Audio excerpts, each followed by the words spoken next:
the drumming and through the ceremonies, we're creating harmony and balance between the physical and the spiritual, or between the mind and the heart. Having the sacred fire, having our songs being sung, having our pipes being lit, having all of these energies coming together is what is empowering all of the discussion, all of the coming together. Every action that we take, the future generations will also benefit from it. And then we can rest assured that the environment that we're going to be leaving behind them will be better than the one that was here when we came upon.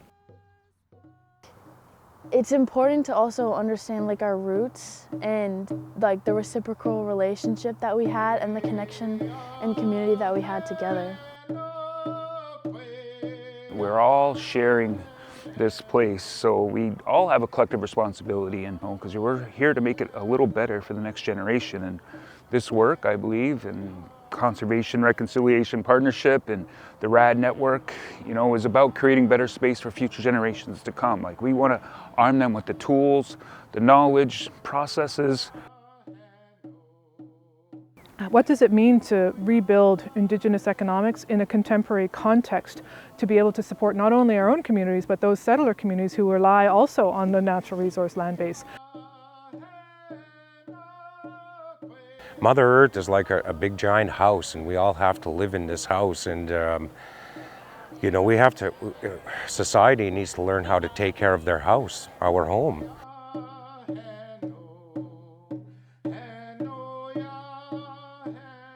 Without nature, there is no life.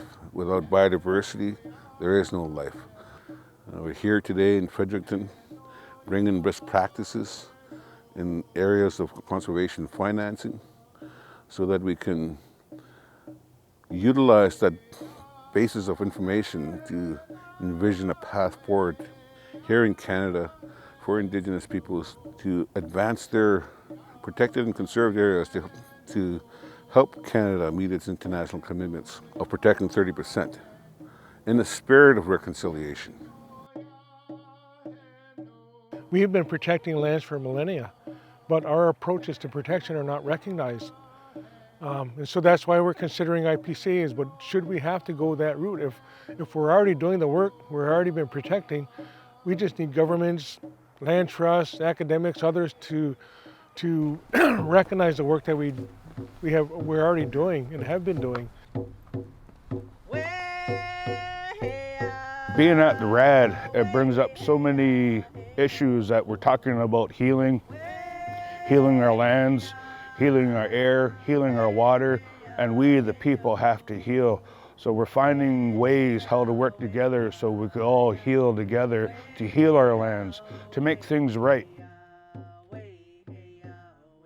From an Indigenous perspective, this entire territory is our land, and our responsibilities to that land is to take care of it and to honor it and to make sure that all of the relationships that are on that land are in balance.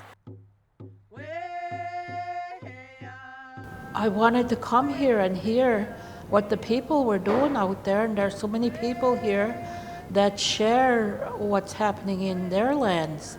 And we need to unite, and we need to develop a plan. Really important, I think, to begin to be framing stronger collective positions about how we achieve Indigenous-led conservation, how we achieve biodiversity protection, climate change mitigation, water protection, needs to really come out of the people who are engaged within their communities on the solutions that need to be articulated.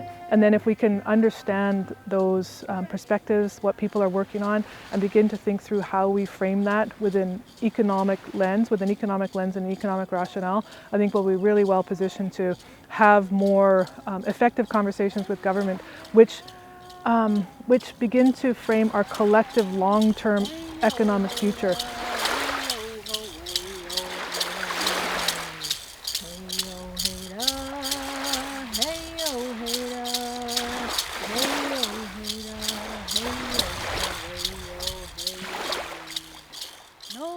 100 years from now or 500 years from now, I'm shown the possibility of a globe of united, sovereign Indigenous nations, not having replaced systems like democracy or the economy, but evolved them, advanced them, transformed them.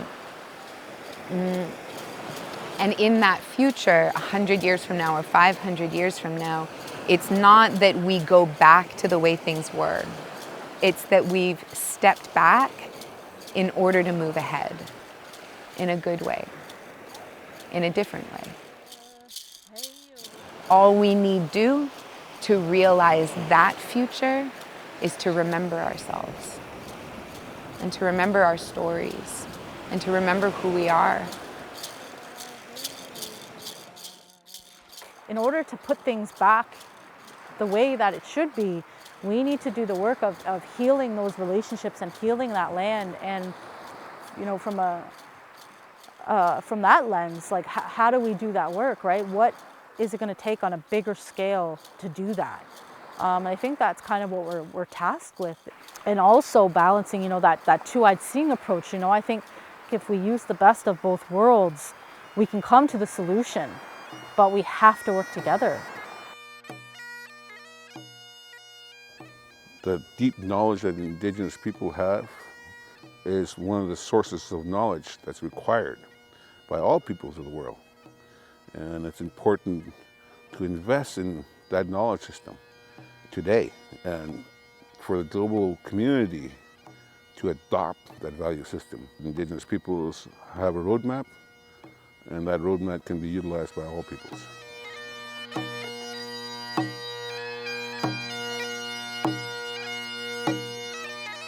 It wasn't just by accident that this was an ecological paradise.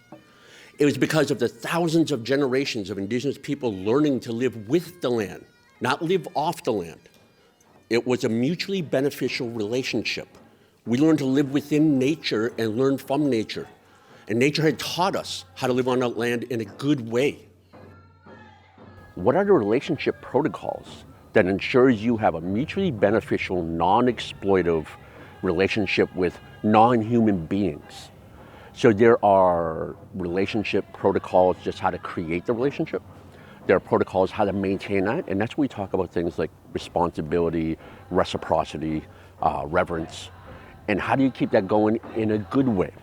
And that becomes like kind of the job of these groups is, can we find that commonality of conceptualizing and expressing these ideas?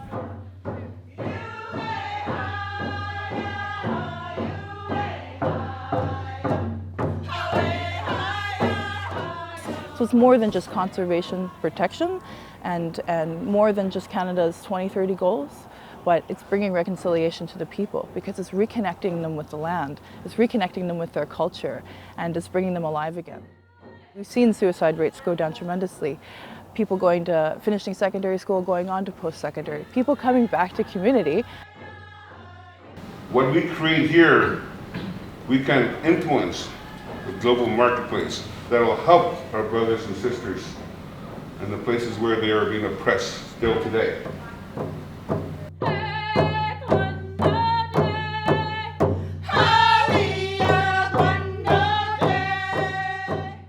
But this idea of moving forward with this vehicle of conservation, financing, and valuing landscapes, Indigenous cultural landscapes, and rekindling that, you know, restore, assert, defend.